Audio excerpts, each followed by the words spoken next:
আসসালামু আলাইকুম। চোখের যে কাম যে এত কষ্ট, যে ব্যক্তি না করছে সে কখনো বুঝতে পারবো না।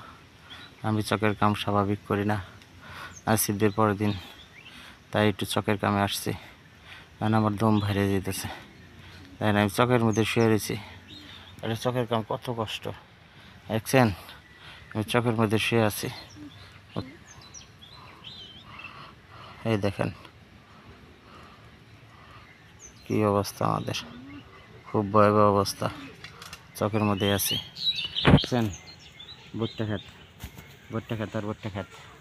আমিও নতুন করে ভুট্টা বুনতেছি।